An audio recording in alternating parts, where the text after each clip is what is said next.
Yo, okay, so I just wanted to do this video to Joseph Farrar because I haven't actually seen this until now, so I wanted to reply to it. So, yeah, Joseph Farrar, you really are a little self-reflector, aren't you? Or should I say a fat self-reflector, going by your hands, your fingers, I mean your missus fingers, your missus hands. I mean, let's face it, you're both not in shape, you know, to put it politely. I just don't understand why you don't get on with your own life and, you know, worry about yourself and how much money you know, you have and you're getting. I don't know what it is with these people.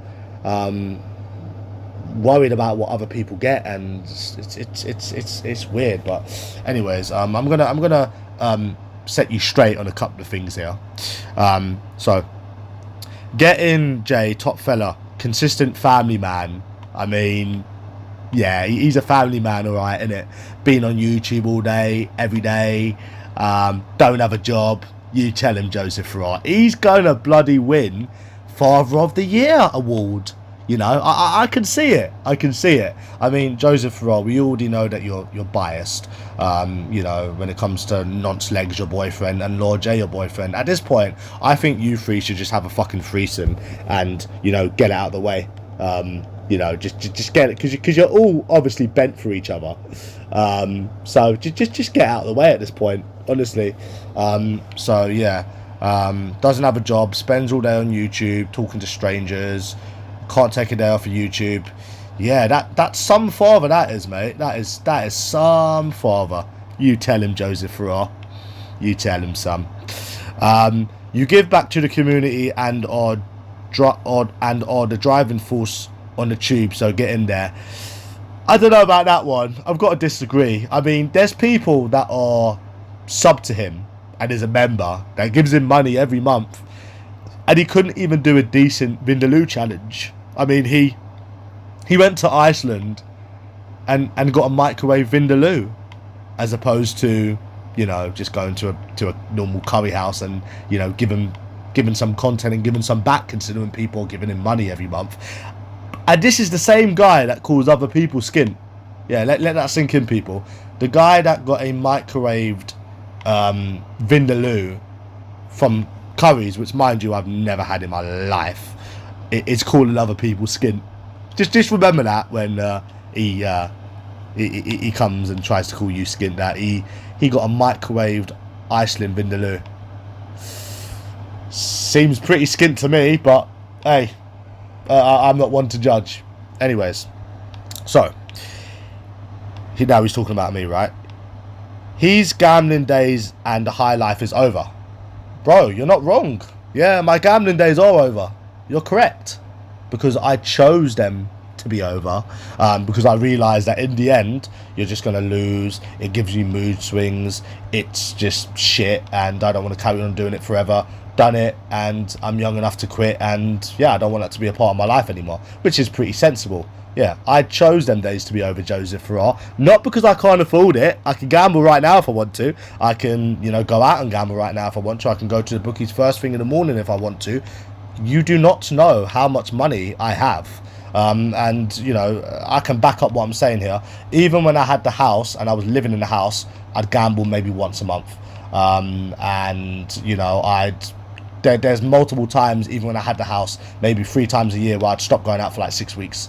So it's not because of money, mate. And I'm telling you, it's not, because even when I had the house, I still done the same thing. I've got money. You do not know how much money I have. I can go out whenever I want. I can do whatever I want.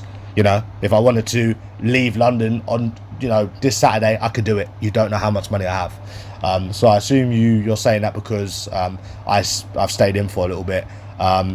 Joseph Farrar, you're saying that the high life is over, but here's the thing. My jeans cost more than your phone. Right? My trainers cost more than your phone. People got so jealous they started accusing me of using Klarna. I wouldn't really say the high life is over just yet, but my gambling days, yeah, they're over, because I didn't want to keep gambling.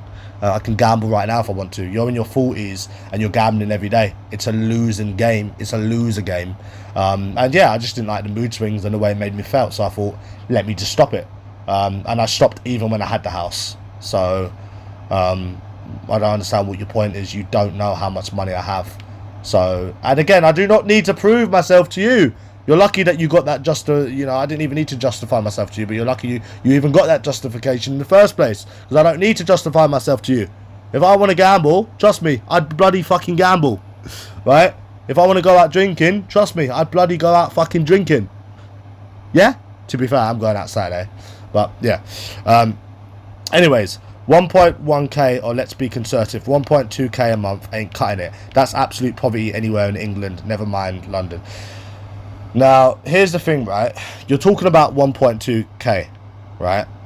How do you know that I ain't got £60,000 in one of my bank accounts, bro? This is what I'm saying about you talking about people that you don't know. And everyone else that's done this in the past that says, oh, you can't afford this, you can't afford that, just gets proven wrong. How do you know that I don't have £60,000 in my bank account? You don't know me. So, mate, there's somebody who could be getting £500 a month and they could have £80,000 in their account. You don't know me. You don't know what I have. That's just an example of you do not know what I have. And let me make you clear on a few things, because you work, you wouldn't understand this. Now, here's the thing. £1,200 disposable money is not bad at all. Anybody that works, right, I would say very, very few of them are left with more than £1,200 a month. You know, there's people that's left with 500, 600, 700. I used to know, I know people that literally work and they're left with about £200 for the month. So £1,200 a month disposable, it's not bad at all. I would actually say it's above good. So that's not even bad. So I don't even know what you're talking about. £1,200 off the bills just for yourself. I mean, it's hardly £200-300 a month, is it, mate? So at the end of the day, when you're looking that up and it's saying it's poverty, that's probably because they're expecting people to pay rent and bills. If you've got £1,200 after bills and after you've paid everything, you're probably doing better than probably most of the fucking country, to be honest, considering most people are skin. So to say that £1,200 a month after everything is paid, right, that is not poverty, bro. That is not poverty. And I'm telling you right now, you do not know what poverty is if it was to slap you around in your fucking face. Yeah, I went to a chicken shop the other day. This guy was paying with 5p's and 10p's, bro. Yeah, you don't know what skin is. You don't know what fucking poverty fucking is. Because if you've got £1,200 a month after you've paid everything just for yourself, that is pretty fucking good, to be fair. You know, so that is definitely not poverty. And then you said, right, anywhere in England. Okay, so let's go by your logic then. So if you're a single guy, right, and you lived in Sheffield and you had £1,200 a month, you really think that's poverty, bro? So you had your own apartment, right, which was by the council or whatever, you live with someone, got a partner, whatever, and you've got over £1,000 a month just for yourself. Over £1,000 a month. You really think that, you know, you're going to starve or you can't go out drinking?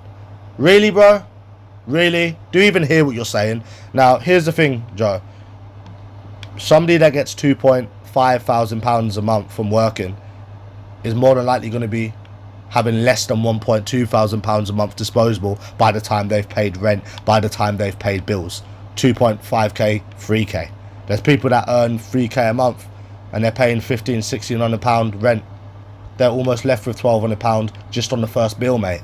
So at the end of the day, you wouldn't know any of this stuff because you are an idiot. You know, £1,200 a month after everything paid, that is not even poor, bro. What the fuck are you talking about? And it's very, very easy to adjust to as well. You know, like at the end of the day, that is not even poverty. £1,200 a month after everything's paid. Really, bro. Really. That is not bad at all. You know, at the start it might be if someone's getting £5,000 a month and they have to drop to that, but bro, you're going on like it's £200 a month. Stop it. Really, really, really stop it. And another thing is, I wanted to say to you, why are you talking about what people have and what people don't have? Bro, all you have got to your name to brag about is a pension that you can't even touch. Like, you're probably not even going to be alive when you can finally access it. Like, that's the only thing you have is, oh, I've got a pension, oh, I've got a pension. Bro, if you actually had money, yeah, then you wouldn't be going on about this fucking pension. You know, a pension is something that you can't even touch yet until you're a certain age. So you're on here, bro, banging about £1,200, £1,000, whatever, what people have, what people don't have. But the only thing you've got to brag about is a fucking pension that you can't even touch. Like, you might want to really, really, really worry about yourself and not worry about how somebody can live off fucking over £1,000 a month after bills. Do you know how ridiculous that sounds? That is even a question. If somebody can live off over £1,000 after everything is paid for, like, it's fucking mental. You're an absolute clown, man. And the only thing that you've got to brag about is a pension that you can't even touch. So maybe, Joseph Farrar, you need to look a bit closer to home before judging people. And yes, it might say on the internet that £1,200 is poverty. Yes. For people that need to pay rent, for people that need to pay bills, not disposable. Look up, right? I'll tell you right now, right? And I already know the answer to this because I've searched it up. You go on Google right now and you type up, is £1,200 a month disposable money poverty? And you'll find your answer. Disposable means money that's all yours, which is anyone that's on benefits, their money is all theirs because they don't have to pay anything. So you go on Google's right now and you type, is £1,200 a month disposable enough? And you will find your answer pretty quickly. So there you go. You're typing, you know, and to that they probably mean people that work that earn that. So therefore it's poverty. It's poverty if someone is getting £1,200 a month and have to pay, you know, £1,500 rent. Obviously it's fucking poverty if someone has to fucking pay rent. How are they going to pay rent with £1,200 a month? But if they don't have anything to pay and they've got £1,200 a month, them motherfuckers ain't starving in a hurry, mate. Trust me. So again, worry about yourself. Stop bragging. Stop thinking that you're better than everyone. Your only thing that you've got to your name is a pension that you can't even touch. Stop it. It's embarrassing now, Joseph Farrar. You know, you're better than that. Fuck me.